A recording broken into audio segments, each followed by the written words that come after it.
आज की कहानी एक ऐसे कत्ल की कहानी है जिसमें उस खून के छींटे उस राज्य के मुख्यमंत्री तक जाते हैं।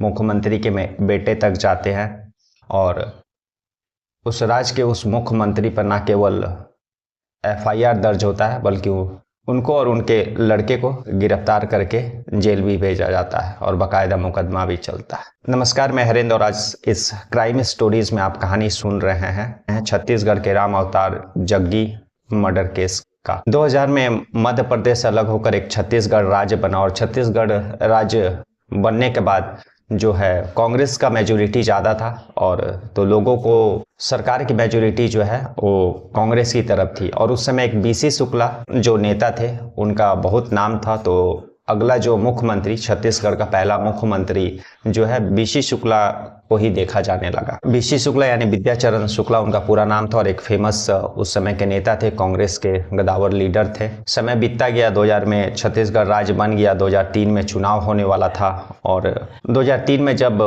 पहले से जनता के बीच यह बात थी कि बीसी शुक्ला ही जो है छत्तीसगढ़ राज्य के मुख्यमंत्री बनेंगे, लेकिन जब पार्टियों का ऐलान करने का बारी आया, जब कांग्रेस के वे गदावर नेता थे, बहुत पुराने नेता और फेमस नेता थे, लेकिन कांग्रेस ने जब उम्मीदवार का नाम घोषणा करने का समय आया तो उस समय वो कांग्रेस ने बीसी शुक्ला का नाम छत्तीसगढ़ से उम्मीदवार के रूप में नहीं उतारा। कांग्रेस जो है दूसरे नेता का नाम, बीसी शुक्ला की जगह दूसरे नेता का नाम जो है चुनाव के लिए आगे करता है और दूसरा नेता जो थे वह अजीत जोगी थे। उसके बाद जो है बीसी शुक्ला कांग्रेस छोड़ देते हैं और फिर अलग एक पार्टी जो राष्ट्रवादी कांग्रेस रहता है, शरद पवार का पार्टी, उसी को ज्वाइन कर लेते हैं। शरद पवार भी पहले कांग्रेस में थे, लेकिन जो उनको भी चुनाव को लेकर के टिकट नहीं मिला तो वे भी एक राष्ट्रीय कांग्रेस का पार्टी बना लेते हैं और उसके बाद फिर उसी पार्टी में बीसी शुक्ला भी जो है शामिल हो जाते हैं।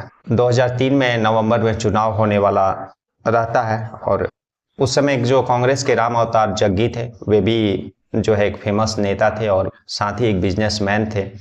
तो बीसी शुक्ला के जाने के बाद जो है राम अवतार शुक्ला भी उसी बीसी शुक्ला के पार्टी, शरद पवार की पार्टी जो राष्ट्रवादी कांग्रेस थी, उसी में शामिल हो जाते हैं और चुनाव का जो प्रचार प्रसार का जो कार्यक्रम चलता है वह प्रचार प्रसार का कार्यक्रम चलने लगता है। सारी पार्टियां अपना अपना जो है प्रचार प्रसार सभा सब करने लगती है। तो इसी को लेकर के जो राष्ट्रवादी कांग्रेस के बीसी शुक्ला थे और राम अवतार जग्गी जो थे वे लोग 5 अप्रैल 2003 को जो है छत्तीसगढ़ में एक सभा को संबोधित करने वाले थे। चुनाव के लिए वे लोग सभा रखे थे प्रचार प्रसार के लिए और ठीक उससे एक दिन पहले 4 अप्रैल का रात को जो है राम अवतार जग्गी की सारा तैयारी सुबह में करने के बाद जो है पार्टी का सभा का सारा इंतजाम करने के बाद, सारा तैयारी करने के बाद जो है 4 तारीख को रात को 11 बजे रायपुर के एनजी रोड से गुजर रहे थे। तभी उनके गाड़ी के आगे कुछ लोग आ जाते हैं और जो है राम अवतार जग्गी पर गोलियां चला देते हैं। गोलियां चलाने के बाद उनका हालत बहुत खराब हो जाता है और नज़दीक में ही वहां पर जो है पुलिस स्टेशन रहता है। पुलिस के लोग जो वहां पहुंचते हैं, लेकिन वे लोग राम अवतार जग्गी को हॉस्पिटल ले जाने के बदला पुलिस स्टेशन ले जाते हैं और फिर उसके बाद थाना से फिर जो है अस्पताल लेकर के जाते हैं। लेकिन जैसे ही अस्पताल लेकर के जब पुलिस राम अवतार जग्गी का बॉडी लेकर जाती है तो डॉक्टर यह डिक्लेयर कर देते हैं कि यह ब्रॉड डेथ है, यानी आने का पहले ही मृत्यु हो चुका है इनका। उसके बाद जो है पुलिस जो है आनन फानन में जो है लूटपाट का केस दर्ज करके इन्वेस्टिगेशन शुरू कर देती है और जो है लेकिन राम अवतार जग्गी के जो घर वाले रहते हैं वे लोग इसको लूटपाट का केस नहीं मानते हैं, वे लोग इसको पॉलिटिकल मर्डर का केस मानते हैं और इसके लिए जो वे लोग पुलिस जो लूटपाट का केस रजिस्टर की रहती है उसके अगेंस्ट में वे लोग पुलिस स्टेशन में जाकर के मिलते हैं और साथ बीसी शुक्ला भी जो है राम अवतार जग्गी के घर वालों के साथ पुलिस स्टेशन जाते हैं और फिर पुलिस वे लोग अपने बात पर अड़ जाते हैं कि ये जो पॉलिटिकल लीडरों का काम है और इसमें मुख्य रूप से वे लोग अजीत जोगी और उनके बेटा अमित जोगी का नाम ले करते हैं। और लास्ट में जब ये लोग अपनी बात पर अड़े रहे तो पुलिस इसी केस में फिर से पुलिस को दोबारा एफआईआर लिखना पड़ा और जिसमें अजीत जोगी और उनके बेटे अमित जोगी का जो है नाम दिया गया। समय बीतता जाता है, पुलिस जो है अजीत जोगी और अमित जोगी के अगेंस्ट जो है कंप्लेन लिख लेती है। जो राम अवतार जग्गी का मर्डर होता है उस मर्डर में जो इन लोगों का नाम लिख लेती है घर वालों के बोलने पर, प्रेशर फोर्स, घर वालों के दबाव में, और फिर इन्वेस्टिगेशन अपना करते रहती है। और इस दौरान जो है उस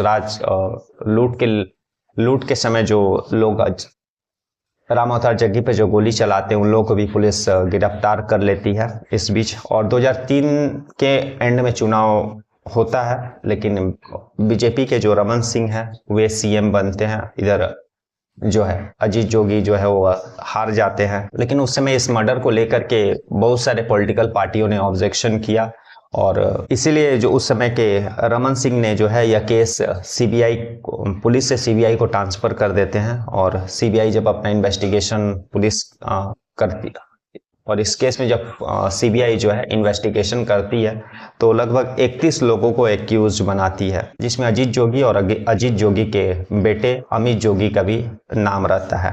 अमित जोगी को सीबीआई गिरफ्तार करके जो है जेल भेज देती है। 9 महीना उनको जेल में रहना भी पड़ता है। लेकिन अजीत जोगी को जब पुलिस सीबीआई जब गिरफ्तार करती है तो गिरफ्तार तो कर लेती है, लेकिन कोर्ट से उनको बेल मिल जाता है।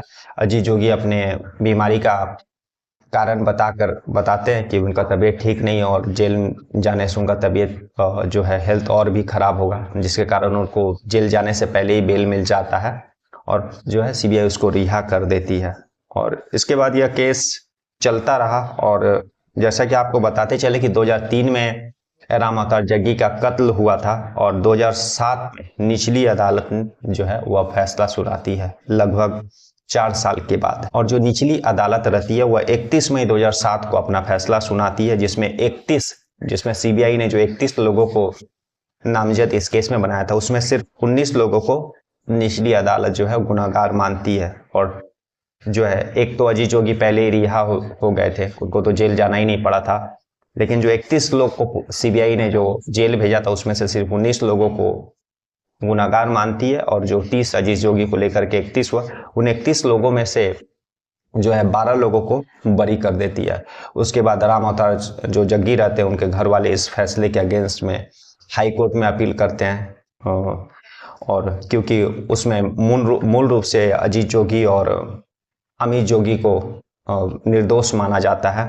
और फिर जो हाई कोर्ट पहुंचने के बाद जो है हाई कोर्ट ने 19 में से 3 लोगों को 5 साल का सजा दिया। उसके बाद फिर जो है यह मामला मई 2007 में हाई कोर्ट में पहुंचा। हाई कोर्ट में पहुंचने के बाद जो है हाई कोर्ट ने 19 लोगों में से 3 लोगों को 5 साल की सजा देती है, और 16 लोगों को जो है उम्र कैद की जो है सजा देती है, जिसमें अजीत जोगी और अमित जोगी को कोर्ट जो है रिहा कर देता है इसके। तो आप सोच सकते हैं एक कत्ल जो 2003 में हुआ था, 2007 में लोअर कोर्ट ने फैसला दिया। उसके बाद फिर राम अवतार जग्गी के घर वाले बीसी शुक्ला मिल करके हाई कोर्ट में इस फैसले को चैलेंज देते हैं, और 17 साल के बाद 4 अप्रैल 2024 को हाई कोर्ट जो है अपना फैसला इस केस में सुनाता है। और इस केस में जो फैसला हाई कोर्ट का आता है, जिसमें से हाई कोर्ट सिर्फ 19 लोगों को गुनाहगार मानता है और अजीत जोगी अमित जोगी को बेगुनाह मानता है। लगभग 20 साल के बाद जो फैसला आया वो भी आधा अधूरा, जो उसमें कत्ल में जो मेन एक्यूज थे वे लोग बरी हो जाते हैं, और बाकी लोगों को जो है सजा होता है। हाई कोर्ट के जो फैसले के खिलाफ भी राम अवतार जग्गी के जो बेटे हैं, घर वाले हैं, वे लोग सुप्रीम कोर्ट में इसको चैलेंज करते हैं।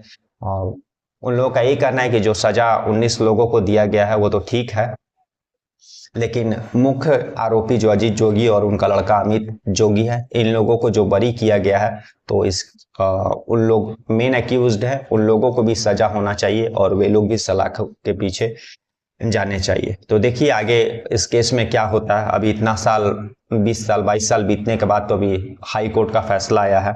अब ये लोग सुप्रीम कोर्ट में अप्लाई करेंगे, उसके बाद फिर उसका कब फैसला आता है और सुप्रीम कोर्ट क्या कहता है ये तो आने वाला समय बताएगा। लेकिन यही था कि लास्ट इसमें 2024 में हाई कोर्ट ने 19 लोगों को जो निचली अदालत ने जो सजा दी थी उसको सही माना, और अजीत जोगी और अमित जोगी को जो निचली अदालत ने रिहा किया उसको भी सही माना।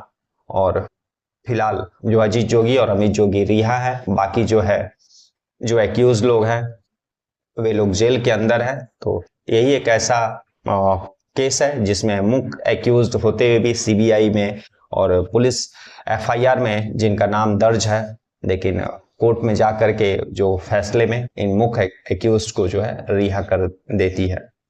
कल हम लोग ऐसी किसी कहानी के साथ मिलेंगे, तब तक के लिए नमस्कार, जय हिंद, जय भारत।